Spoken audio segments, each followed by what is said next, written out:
Welcome everyone to the first Herbalife Nutrition Institute Masterclass. Today's masterclass is on the topic of personalized nutrition. And I've got a pretty ambitious agenda today. I'm going to be covering diets, macronutrients, the microbiome, nutrient regulation, and body composition. So let's get started. And my goal today is for you to get a holistic understanding of human nutrition. Let's take a look. Well, first of all, I want to talk to you about what the challenges are of the modern diet. And these challenges are personalized, but many of us are guilty of one or more of these problems.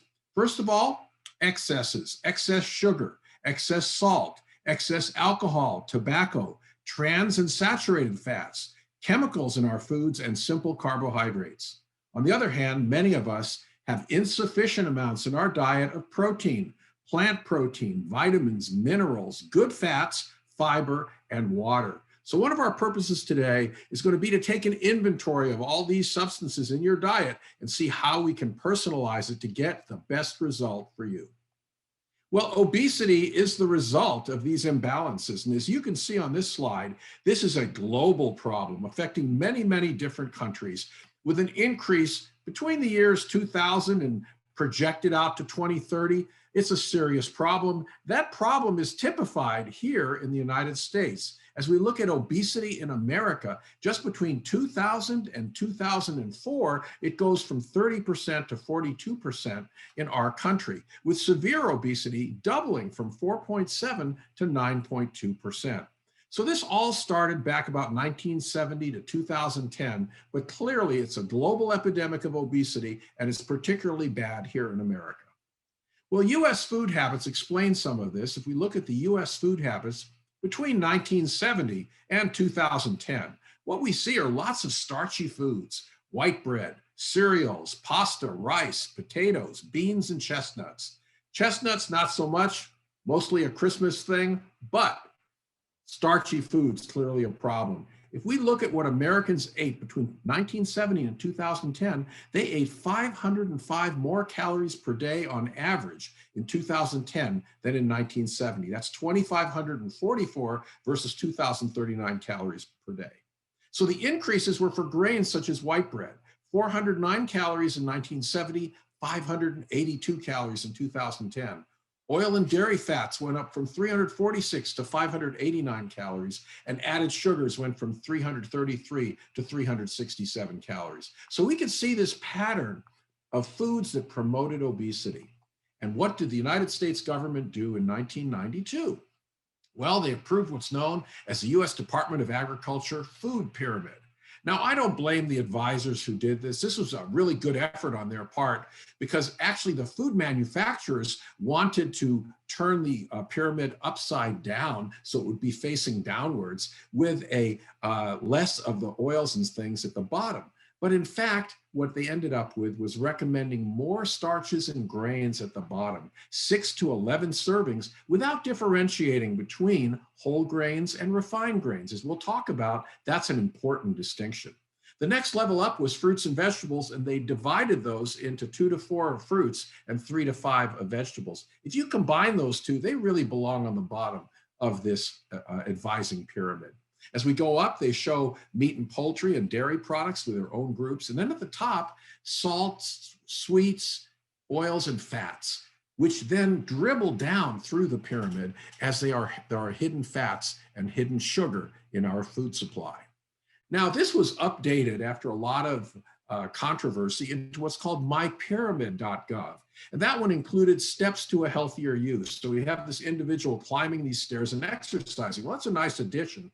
However, the width of these various bars here on this pyramid are exactly identical to what was in the original 1992 pyramid. And here we are with this being done in 2010. Then they gave up pyramids altogether and went to a plate. And here's the myplate.gov. Protein is a little low on the plate, and that's because there is a glass of dairy product over here. And dairy is a major industry. And what we're going to learn from all of these pyramids and various dietary guidelines around the world is that they're influenced by the food industry. So there are a lot of limitations to food guides. One of the major limitations is one size does not fit all people. You have particular needs for your protein, for your carbohydrate, for your fats. And we're going to talk about how that fits to your body. And beyond that personalization, there's balance in the rest of the diet. It becomes quite complex as we start to learn more about genomics, epigenomics, the effects of the microbiome, and more personalization linked to other factors. So the food industry back in the 1970s discovered something called the bliss point of foods. What they found in some very careful studies was that 10% sugar by weight and 20% fat by weight was what they called the bliss point. It's what's based for the development of ice creams and pastries and cookies and donuts. And the people who studied taste were actually called psychophysicists. And they identified the bliss point as that sensory profile where you like food the most.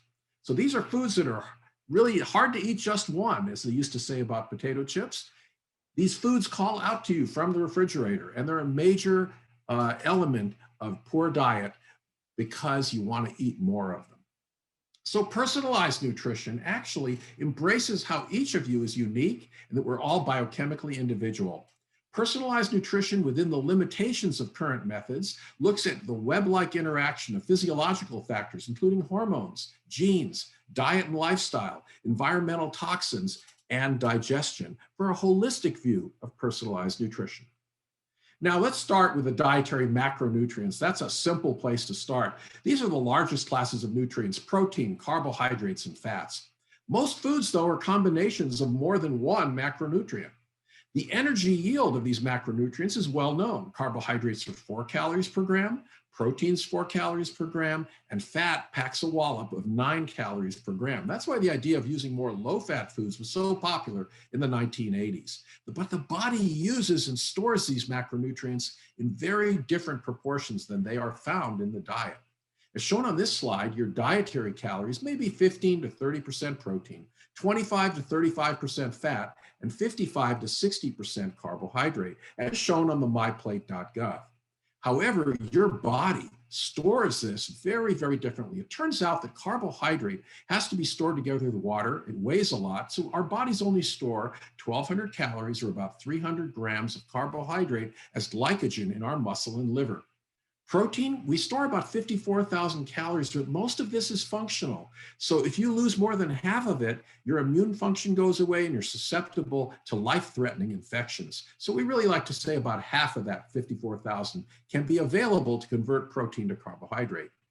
Fat is your major store of energy. Even a non-obese person has 130,000 to 160,000 calories of stored fat.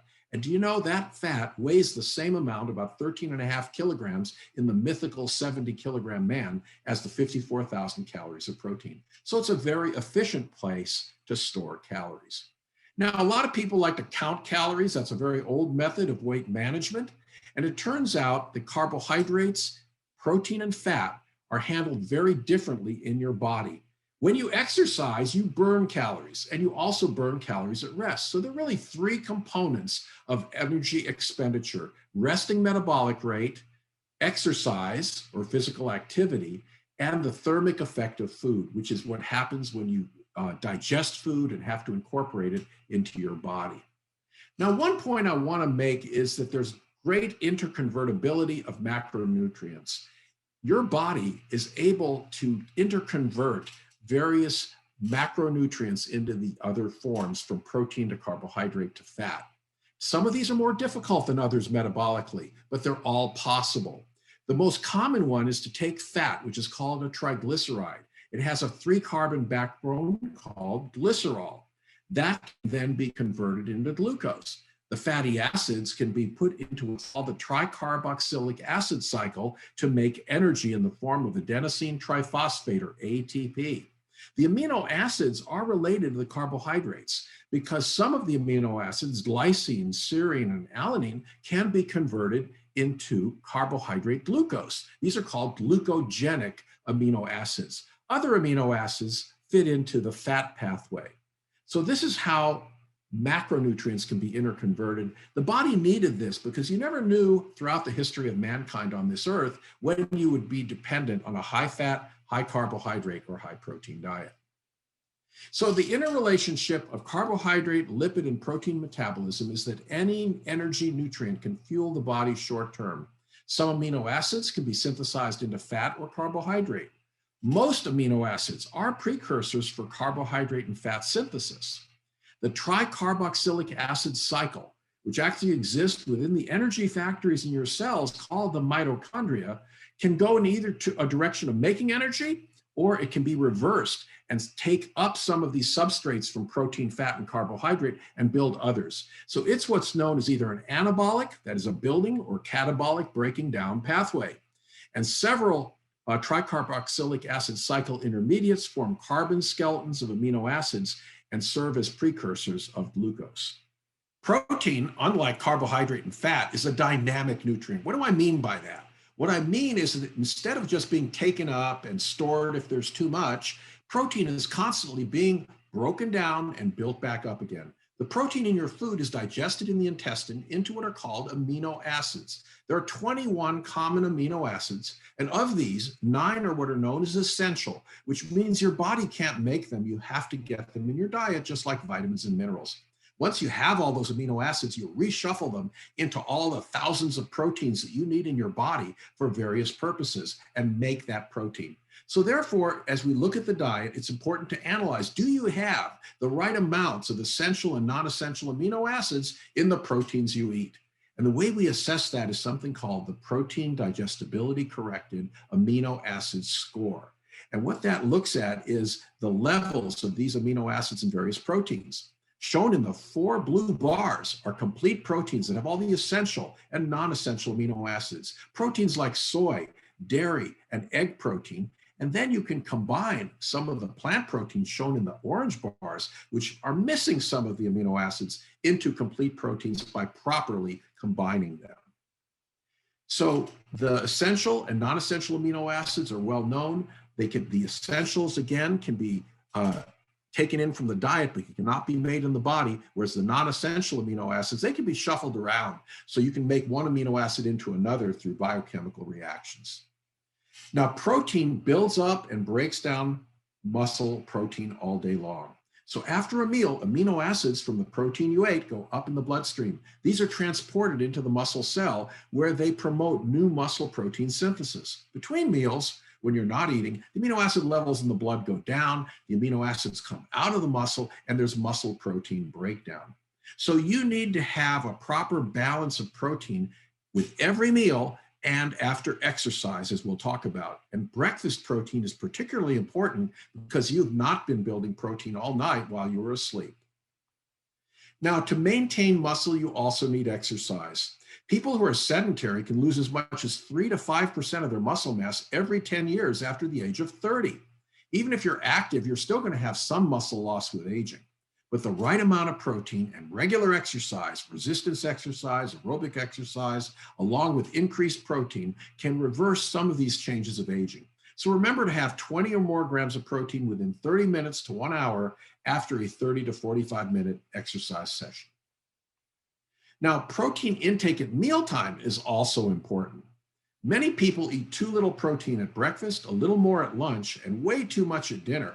Now, it's not that those calories are lost to the body, it's just that they're not being optimally directed at muscle protein and organ protein synthesis. So a better way to do it is with the blue bars. Divide your protein into equal amounts at breakfast, lunch, dinner, and snacks to reach your daily protein target, which is particular to the amount of protein in your body, as we'll see. So obesity is defined as excess body fat, not simply excess weight. But since weight and height is easier to measure, these are used commonly to define obesity. We use something called the body mass index, which is weight over height squared. Mathematicians back in the 1800s found that weight over height linked up to body fat if it was height squared. And therefore, you can look at this chart and see that different amounts of obesity are indicated in the blue, green, yellow, orange, and red areas. And as you get heavier, the body mass index goes up. So a normal body mass index is under 25. Below 18.5 is underweight. Overweight is 25 to 29.9. Obese is 30 to 35, and extremely obese is over 35. Now, these averages are for a typical population, but they've been adjusted in areas like Southeast Asia and China, where people tend to have more concentration of upper body fat and not quite so much body fat all over their body. So how do you calculate your body mass index? Well, you just take your mass in pounds divided by height squared in inches and multiply by 703, or you can take your mass in kilograms divided by height in meters squared and multiply by 703. Now, you can also calculate or estimate the amount of body fat in kilograms by using the equations on this slide. And these were developed by Garrow and Webster. These are well-known equations based, again, on this body mass index estimation. But the errors in estimation are approximately 4.2 kilograms for men and 5.8 kilograms of fat for women. And why where these errors come from? They come from the fact that people have different amounts of lean body mass, which is really an important part of personalization. Lean body mass, or what's known as fat-free mass, determines how many calories you burn at rest, such as when you're listening to this talk. The more lean body mass you have, the higher your metabolism is at rest. Let me give you an example. Say a man has 150 pounds of lean, he burns 2,100 calories per day. His wife, who has about 100 pounds of lean, burns only 1,400 calories per day. They both go on the same diet. Now the husband starts losing weight, and the wife can't lose a pound on a 1,500 calorie diet. Well, the husband turns to his wife and says, you know, honey, your problem is you have no willpower.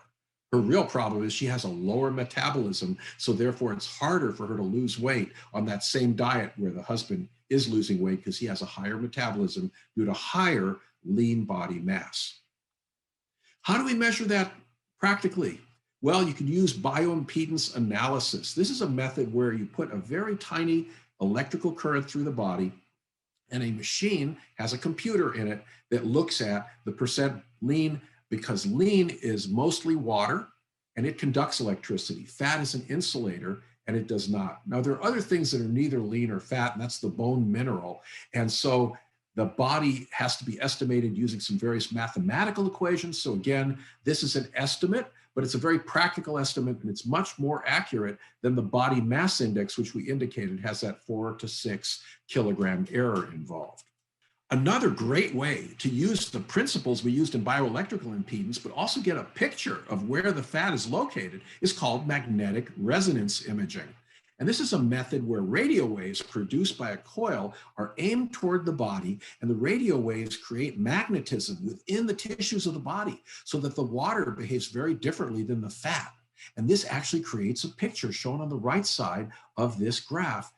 And basically what you have here is an MRI of fat in a 6-foot man who has normal body mass index, but excess yellow internal fat around the intestines and in the liver. And Dr. Jimmy Bell in England showed that 40% of people in London had excess body fat inside their body, even at a normal body mass index. And he called this thin on the outside, fat on the inside. And he even studied people who had the same waist size, but different amounts of abdominal fat. Here are 6 individuals, all with a 33-inch waist, but some have much more fat than others. The one with more white coloring on there, that's more fat. And then in addition to that, he found that 40% had mild infiltration of liver fat. So that once the fat in your blood gets to a certain excessive level, it's stored in your liver. This is a normal function of liver. However, in many cases, this fatty liver can lead to further liver issues in the future. Now, other methods of body composition research methods include total body potassium, this X-ray scan of the body called dual energy X-ray absorptiometry, underwater weighing, which a lot of physical education departments used to do. It's not a very accurate method because as you float in the water, there's air in your lungs. And then this has been changed to something called the bod pod, where you sit inside a chamber and displace air and sit on a seat that is also a scale. It has some of the same problems as underwater weighing. And then finally, you can introduce deuterium or heavy water into the bloodstream and look at the water volume that deuterium is distributed into, and then calculate from there your lean body mass. Another exciting new method is called infrared 3-dimensional shape analysis. And you might have encountered this if you've gone to an airport and gone through security clearance, where they aim an infrared beam at your body. As shown on this slide, you end up with 14 very accurate circumferences and a kind of an avatar of your body. And you can follow this over time as you work out and change your body shape every 3 months. So I classify obesity into 3 groups, all of whom have excess body fat. So body fat of over 20% in men, over 30% in women is considered obesity. Sarcopenic obesity is being obese with reduced lean mass. Proportionate obesity is where you have a typical average amount of fat and lean. And then hypermuscular obesity, this is for a lot of the athletes who work out. They have increased lean mass, high body mass index, but normal body fat. So sarcopenic obesity is the really important problem we need to focus on, because that's what results from inactivity or not getting in enough protein in your diet. We did a study back in 1996 in our high-risk breast cancer clinic, and I had 28 young women, normal body mass index. They weighed about 138 pounds at a height of about 5'5" tall, with a body mass index of 23, which is right in the normal range, but their body fat was 35%, 34.6 to be exact. And that's because they had lost muscle due to inactivity and reduced protein intake. You know, in the old days, people go out to dinner and say, oh, I just want a salad. I don't need to really eat. Well, that person doesn't have enough protein in their diet. Other causes of sarcopenic obesity include chronic use of steroids, corticosteroids, prolonged inactivity or bed rest, reduced protein intake, low male hormones or hypopituitarism, neuromuscular diseases, menopause and age-related problems with hormone release. It's very common in men to have andropause or reduced levels of testosterone as they age. And then just genetically, some people have a low lean body mass. Now, the functions of protein that we use to maintain our lean body mass, it does that, but it also controls hunger. And it is very important to have protein for many, many different functions in your body. And it's also a major antacid in your stomach and in your bloodstream. So it helps with acid-base balance. Now, protein balance is complex in that it's going up and down throughout the day, as shown in this slide here. So the muscle's releasing amino acids, then taking them up again, but you end up in balance. You start out with 100 grams of protein in your diet, you digest it into amino acids, you have all this cycling of body protein, and then that same 100 grams comes out in your urine. That would be a balanced day. Now, when we look at that, we have to look at the individual amino acids, as we mentioned before. So the 4 blue bars have complete proteins shown on this protein digestibility corrected amino acid score. This includes milk protein concentrate, whey protein isolate, whey protein concentrate, and then combinations of rice, quinoa, and flax. Another complete protein is soy protein, which has all the essential and non-essential amino acids and is the most complete protein in the plant world. As we go down to pea protein, oats, and so forth, some amino acids are missing. However, the good news is that those plant proteins can be combined, so-called complementary proteins. So if we combine red beans and rice, we make up for the limiting methionine in the beans. We combine lentil curry and naan, we make up for the fact that grains might be missing lysine and threonine. Soy and sesame also help deal with the lysine limiting amino acid in nuts and seeds, and so forth. So you can create, with careful combination, complete proteins throughout your diet and also in protein powders, but always be sure to check the protein digestibility corrected amino acid score for protein powders made from plant proteins.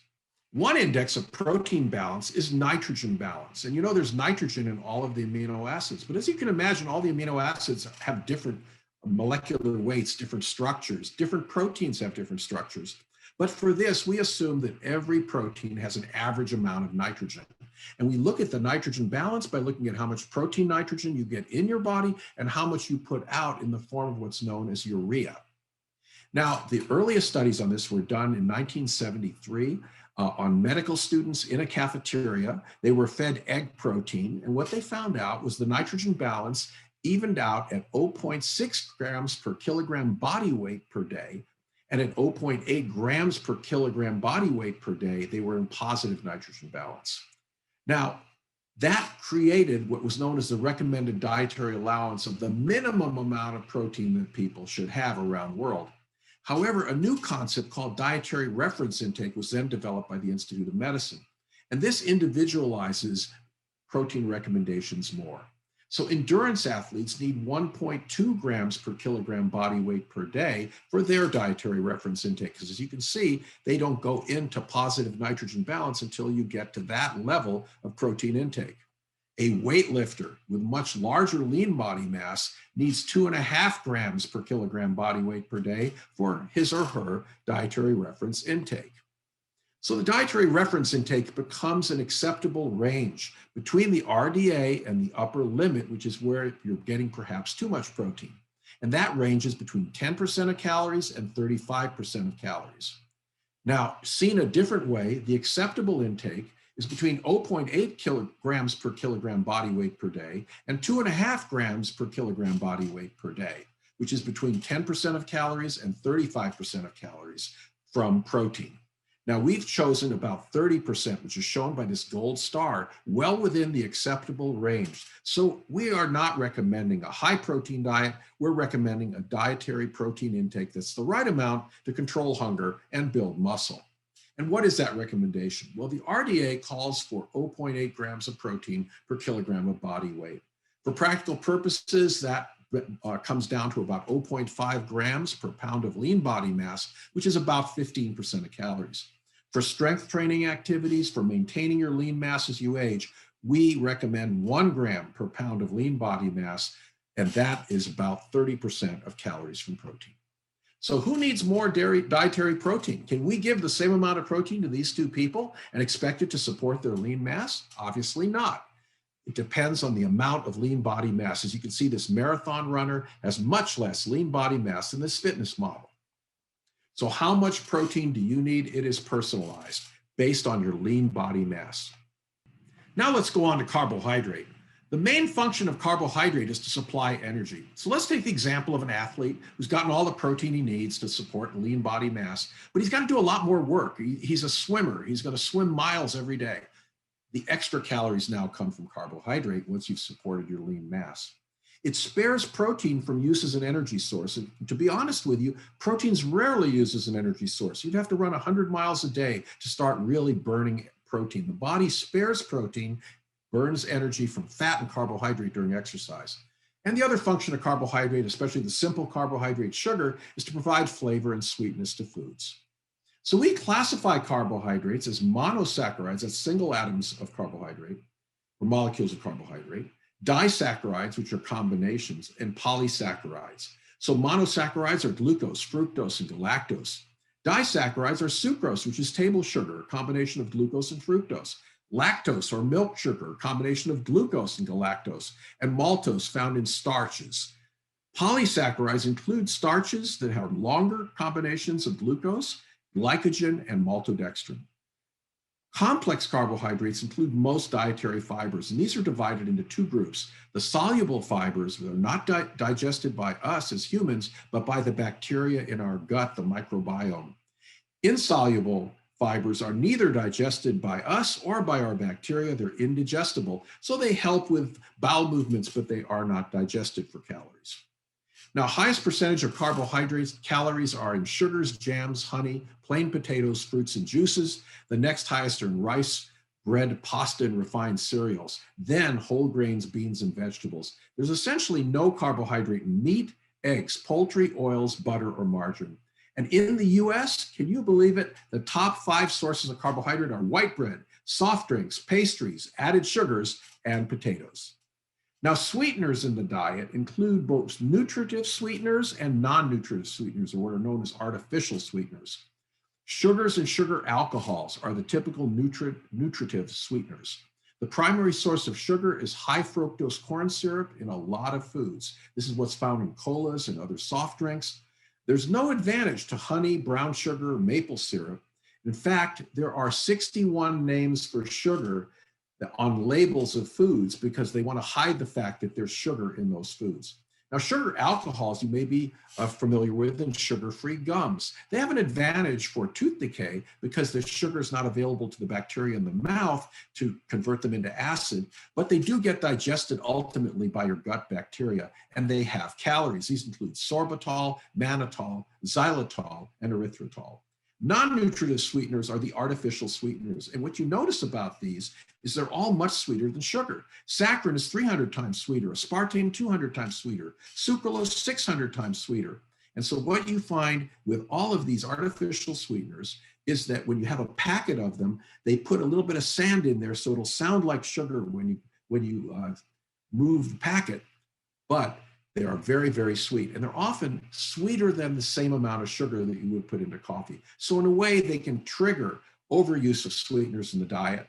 They are okay when they're used to balance the sweetness in a food, but if you're adding them yourself and making things extra sweet, you're going to have a problem. Now, some researchers have found that these have an effect on the microbiome because the microbiome uses sugar as a fuel to grow. So when you put artificial sweeteners in, there's less sugar present. This is also true for stevia, which is a so-called natural sweetener that comes from leaves. It has a particular compound in it that does look sweeter to the body, but it's 250 to 300 times sweeter than sugar. And all of these have a similar use in the diet. So as I said, sugar is sugar. 61 different names for sugar on food labels: agave, apple juice concentrate, high fructose corn syrup, molasses, maple syrup, table sugar, and honey. All of these have different amounts of sweetness, but they're all forms of sugar. Let's take a closer look at non-nutritive sweeteners. You know, saccharin is the oldest artificial sweetener. And there's always been the rumor that it caused bladder cancer. And this was reported in some rat experiments, which were subsequently debunked, and population studies don't support it. So saccharin does not cause bladder cancer. Aspartame is made from two amino acids, aspartic acid and phenylalanine. It was actually discovered in the laboratory by a biochemist who touched these two amino acids to his tongue and found they were sweet. Not good lab practice, but he made a discovery of aspartame. It has to be avoided by people with a genetic disease called phenylketonuria. And these people cannot have phenylalanine. And you'll notice that particular warning on diet sodas and things like that. Asulfame K is primarily used with other sweeteners in soda. And sucralose is a really interesting one because remember I told you sucrose or table sugar is made from one atom of glucose, one molecule of fructose. They are bound together, but if you put big chlorine atoms in the middle, no enzyme can get to it, not a human enzyme and not a bacterial enzyme. So this is essentially goes through the body unchanged, no calories are obtained, but you have the sweetness. And you can cook with this as well. Now, sucralose has been said on the internet to be absorbed. All that's not true. It simply goes through your body unchanged. Now, there are some Israeli experiments showing that the microbiome has changed, but that's not surprising because the bacteria in the gut need sugar to grow. So obviously the population is going to be changed when you take away some sugar. This is also true for stevia, a plant extract. These commercial products that use stevia often have other sweeteners mixed in. If you use just stevia, you might get an aftertaste. Now, sugar alcohols are really interesting. Mannitol, sorbitol, xylitol. They have calories because ultimately the bacteria in your gut are going to digest these sugar alcohols. But they're useful for sugar-free gums or other foods to reduce the sugar in your mouth as a strategy to reduce dental disease, which is a major problem around the world. It's not an advantage in terms of avoiding sugar because large amounts ultimately cause diarrhea, and it's not readily metabolized by bacteria in the mouth, so it does help with tooth decay. Erythritol is a special sugar alcohol that's also calorie-free, but it's absorbed, so it doesn't cause the GI side effects, and it has an interesting side effect of kind of mouth-watering, and it's an interesting sugar alcohol. So what do we recommend for carbohydrate? Carbohydrates typically supply about 50% of calories. Most of the calories in fruits and vegetables are carbohydrate calories, but I call these good carbs because they come along with vitamins, minerals, phytonutrients, fiber, and water. Use fruits and vegetables to meet your carbohydrate needs, 50 to 70 calories per 100 grams, and I like to recommend 7 servings a day of fruits and vegetables. Then add limited amounts of whole grains, so about 250 calories per cup, to help meet your calorie needs. And of course, burn off those calories through exercise because the extra calories from carbohydrates will be stored as fat in your body. Limit your intake of refined carbohydrates and simple sugars. Now, salivary amylase begins to break down starches that you eat from your diet. Amylase is inactivated in the acid environment of the stomach. And the intestines then have a pancreatic amylase that steps in to convert starches to maltose. Intestinal enzymes convert disaccharides to monosaccharides. Liver converts fructose and galactose to glucose. And then glucose can be exported to the different tissues in the body and either burned for energy or stored as glycogen or converted to fat. Undigested fiber is broken down by intestinal bacteria. So whatever you don't eat of your carbohydrates will be eaten by your gut bacteria. Now, dietary fibers that will be eaten by gut bacteria are the soluble fibers, pectins and gums. These are found in fruits, barley, oats, beans, and thickeners. They slow stomach emptying. They give you a feeling of fullness, so they're good for weight management. They slow glucose absorption, so they're good in terms of people who have glucose intolerance, and they can lower blood cholesterol by binding it and taking it out of the body. The insoluble fibers, an example would be celluloses or wood fiber. These are totally indigestible. The wheat bran, brown rice, and vegetables are all examples of substances in your diet that contain some of these insoluble fibers. It increases the weight of your feces, it increases the movement of the intestines, but it doesn't really add any calories to your diet. So the benefits of dietary fiber are they absorb water and hold onto it in the intestine, leading to more regularity by increasing stool bulk and weight. Fiber binds estrogen, reduces circulating estrogen levels. Fiber binds bile salts, which contain cholesterol, takes it out of the body. Fiber slows glucose absorption, and fiber provides satiety and helps with weight control. So we recommend for everyone 25 grams to 40 grams of fiber per day. You can get a lot of these from fruits and vegetables and whole grains. Now, resistant starch are starches resistant to breakdown by digestion. They contribute bulk, but also, like soluble fiber, are digested by the bacteria. Fermentation of resistant starch produces beneficial fatty acids like acetate, propionate, and butyrate. The result is less growth of pathogenic bacteria in your gut, so it has a very good benefit for your body. This is found in unripe bananas, navy beans, lentils, barley, and whole grain breads. So when you go to the store and get bananas, try to get number 4 or 5, because as the banana gets ripe, it makes more sugar and less, and this resistant starch is converted to sugar by many of the metabolic processes in the banana as it ripens. Okay, I introduced the microbiome in terms of digestion of carbohydrate, but the microbiome means much more than that. It has changed our understanding of nutrition science and of personalized nutrition. So the message is you are not alone. You are carrying 14 trillion bacteria in and on your body. The majority of these bacteria are in your GI tract, in your colon, where they metabolize these fibers, these soluble fibers we've been talking about. So the gut bacteria eat what you do not digest and make substances that are absorbed into the blood and circulate to all the cells and organs of your body. So you can actually think of the microbiome as a forgotten organ which interacts with the rest of your body. It contains over 1,000 species of bacteria that are individual to your body and stable over time as a result of an interaction between your genes and the bacterial genes. And this is very analogous to what happens to plants. Plants live in soil. As they put their roots down into the soil has got a lot of bacteria. It has its own microbiome, if you will. And so the plant roots interact and attract beneficial bacteria, repel harmful bacteria.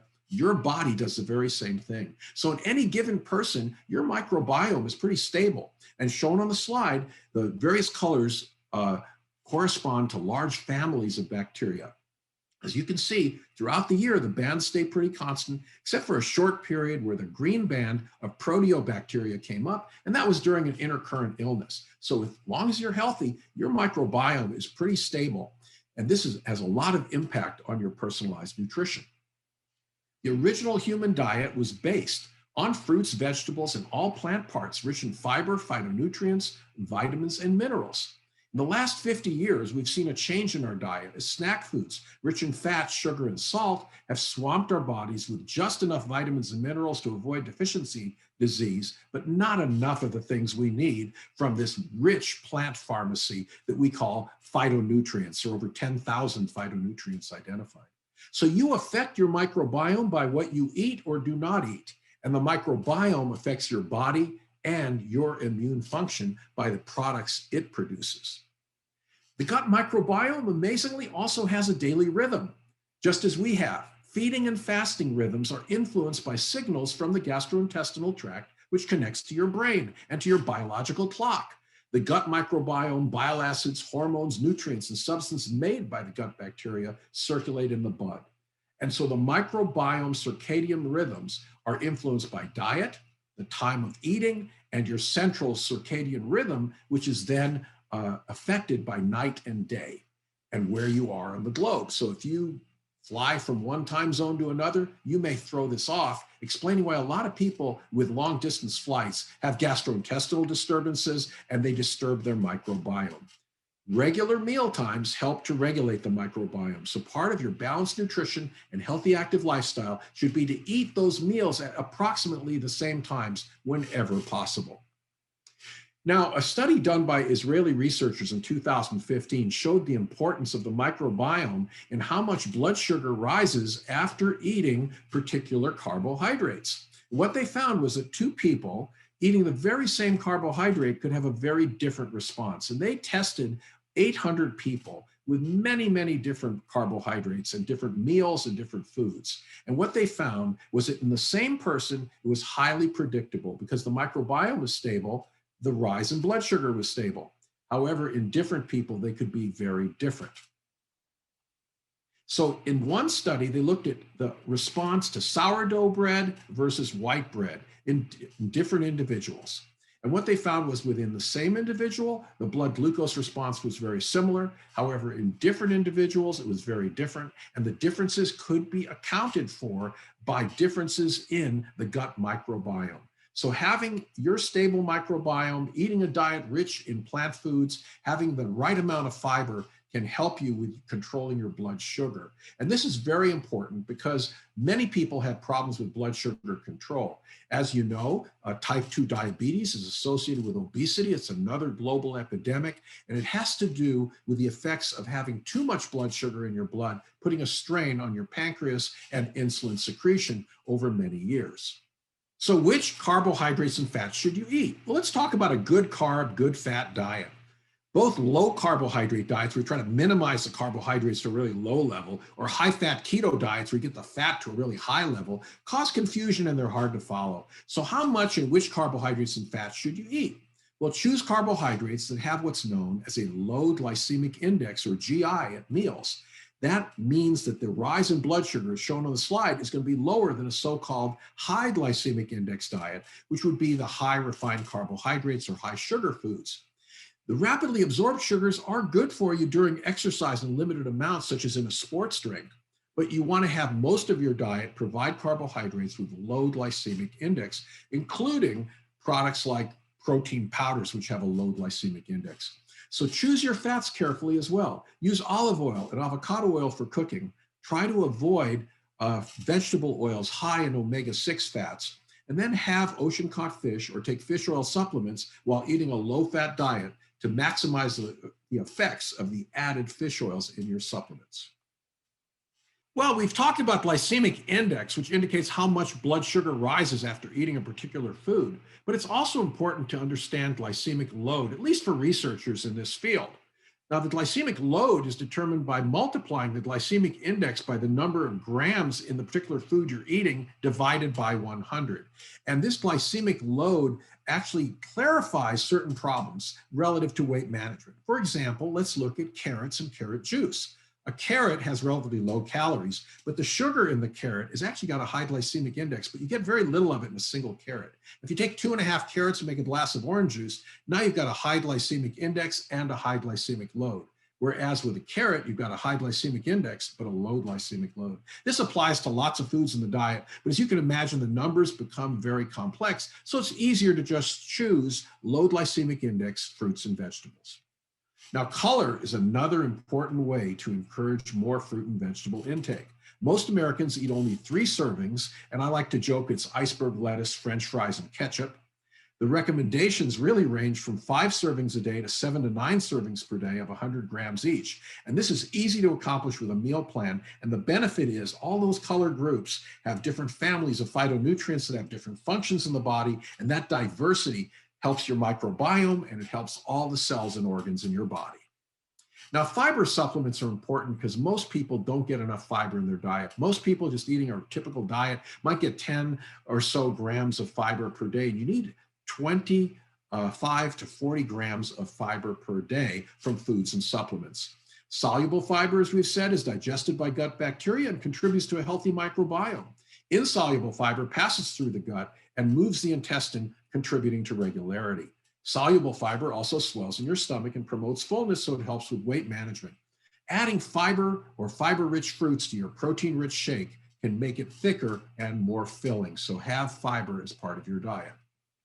Now, to prove this, there was a study called the Diogenes study. Diogenes was a man who held a lantern looking for an honest man. That's what they named the study.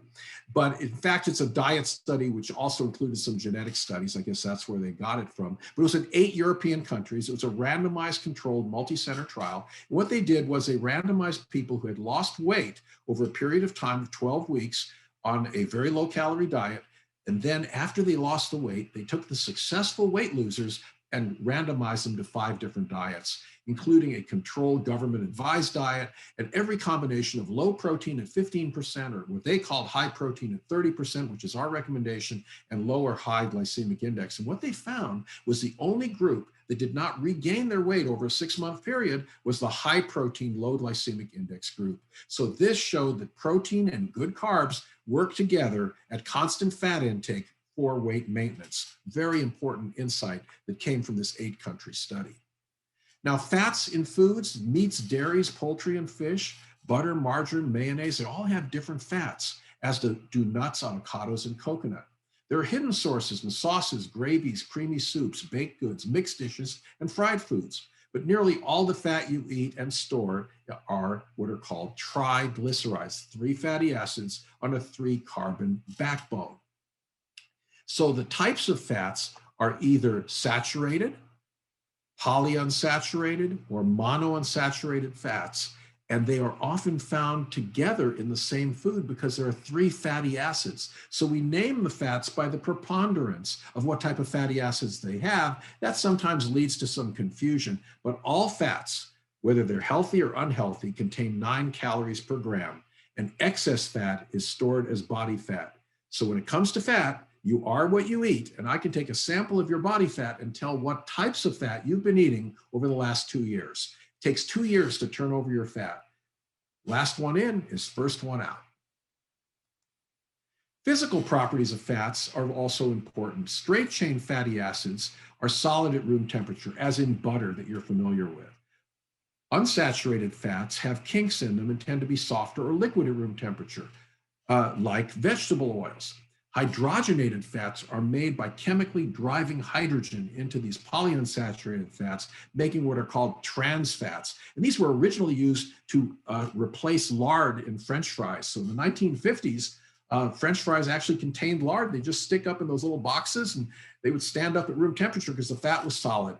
Then people found out it was lard that wasn't too appetizing to the consumers, so they said, okay, what can we do? And they chemically modified this to become a trans-saturated fat. Well, now trans fats are recognized as acting just like saturated fats. So on food labels, you'll see whether something contains a trans fat or does not. And these trans fats are now being eliminated by law from many, many different foods around the country. So here's a triglyceride chemical structure, and what you can see is a 3-carbon backbone, that is glycerol, which, 6 carbons would be glucose. This is half of a glucose molecule. And attached to those carbons are 3 fatty acids. And these 3 fatty acids could be of the different categories of unsaturated, saturated, monounsaturated, et cetera. And these are all the different types. Now, within the polyunsaturated group on this chart, you'll see there are omega-3 fatty acids and omega-6 fatty acids. They're named by the number of double bonds from one end of the molecule before you get to the first double bond, the number of carbons, rather, from one end of the molecule. So if it's 3 over, that's omega-3, 6 over is omega-6. These share enzymes and either become pro-inflammatory or anti-inflammatory mediators called eicosanoids. A separate category are monounsaturated. Those are called omega-9 fatty acids because the first double bond occurs 9 carbons from one end of the molecule. Saturated fats are a totally different group. Now let's look at omega-6 versus omega-3 polyunsaturated fats. As you can see, here are a bunch of enzymes that lengthen and desaturate these fats so they go from 18 carbon to 20 or 22 carbon fatty acids that are either pro-inflammatory or anti-inflammatory because they're used to form eicosanoids such as prostaglandins, leukotrienes, and thromboxanes, which affect blood pressure, respiratory function, and blood clotting. So if we look at dietary fats and oils, we can see a wide range of omega-3 and omega-6 fatty acids, as well as monounsaturated or saturated fats. And so when we name a dietary fat saturated or unsaturated, we're really covering up some of what's going on inside that fat. So if we look at coconut oil, for example, it's highly saturated, 87% saturated fatty acids, but it does contain 2% of a polyunsaturated. The other end of the spectrum, corn oil. In vegetable oils, 58% omega-6. It's a very rich source of omega-6. So when you lower your total fat intake, you're reducing omega-6 fatty acids in your diet when you're reducing some of these fats that contain a lot of this linoleic acid, an 18-carbon omega-6 fatty acid. Now, the omega-6 to omega-3 ratios have varied in human populations. The original Paleolithic or Stone Age diet, the omega-6, omega-3 ratio was about 0.8. And that's because there are fats in plant foods, and man evolved on plants, leaves, roots, stems, all kinds of stuff. Very little amount of fat and kind of a balance between omega-6 and omega-3. Now in Greece, prior to 1960, the so-called Mediterranean diet had a balance between 1.0 and 2.0 of omega-6 to omega-3. The current US diet, because we've taken corn oil and stripped out the omega-3s to give it more shelf life, our diet of vegetable oils, whether it's cottonseed or corn oil, safflower oils, these all have a high omega-6 to omega-3 ratio. And so in Europe and the UK, it's 15. Now, if you look at Japan, they eat a very low-fat diet, rich in seafood, fruits and vegetables, soy protein, and their ratio is only about 4. Now, a doctor in Michigan developed what he called the highly unsaturated fatty acid ratios. And so instead of looking at all the fatty acids, including the 18 carbon, he restricts his analysis to those greater than 20 carbons. And the reason for that is that humans do convert to these levels, and the 18 carbon and 16 carbon are really irrelevant to what happens in the heart and in the blood vessels.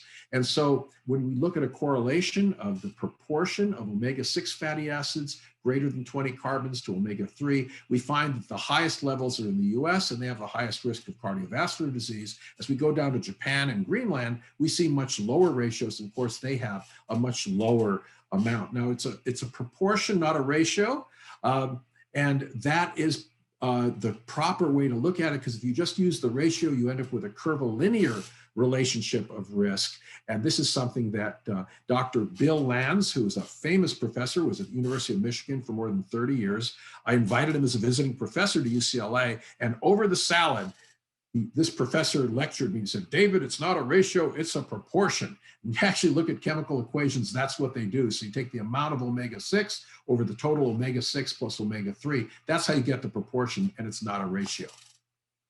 So fat intake recommendations, aim for about 20% of fat calories. Plant foods have an excellent ratio of omega-6 to omega-3, about 1:1.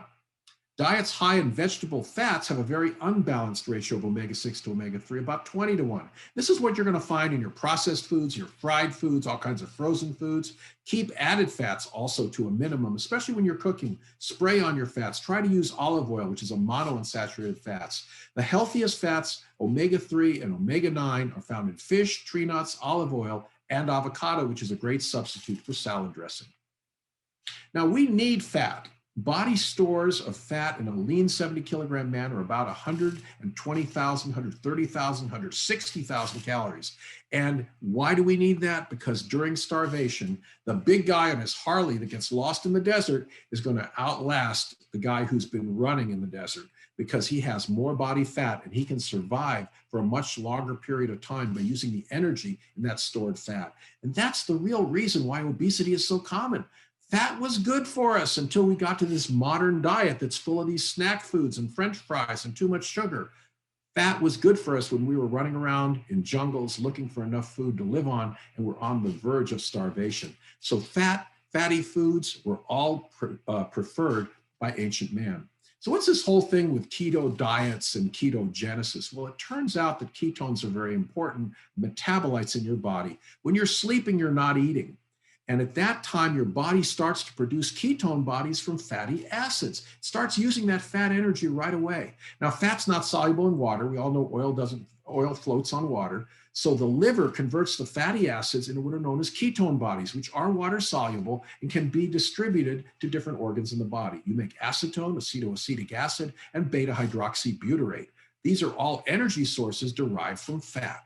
Now, during starvation, as we look over 40 days of starvation, look at that beta hydroxybutyrate. It goes up more than any other substance in your blood, more than the free fatty acids, and more than the acetoacetate, because acetoacetate and acetone are gases. You actually breathe them out and they come out of your breath. But the beta hydroxybutyrate goes around the body as an energy source.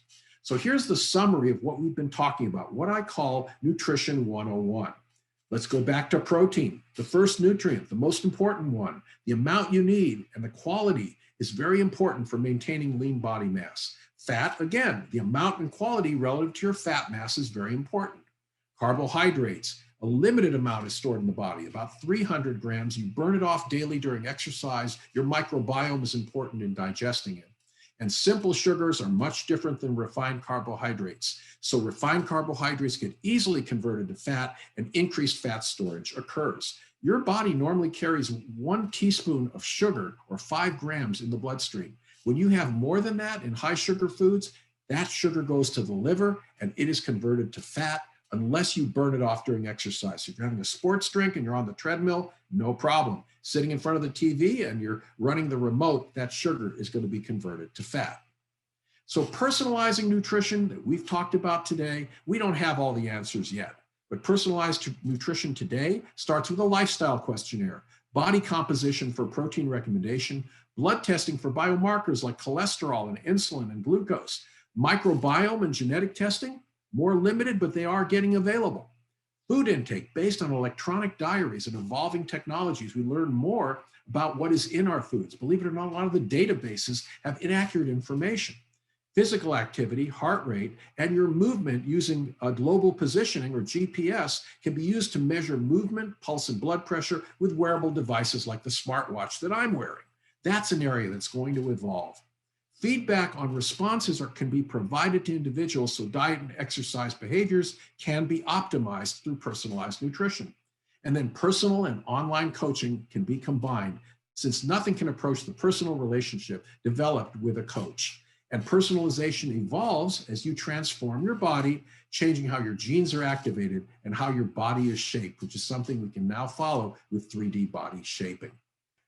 So what are the take-home messages today? Number 1, classifying foods as carbs, proteins, or fats is misleading since few foods are composed of one macronutrient and the quality of the food can vary significantly. So there are healthy carbs, unhealthy carbs, healthy proteins, unhealthy proteins, healthy fats, unhealthy fats. Carbohydrates have gotten a particularly bad reputation due in part to the recent popularity of so-called high-protein, low-carbohydrate diets for weight loss.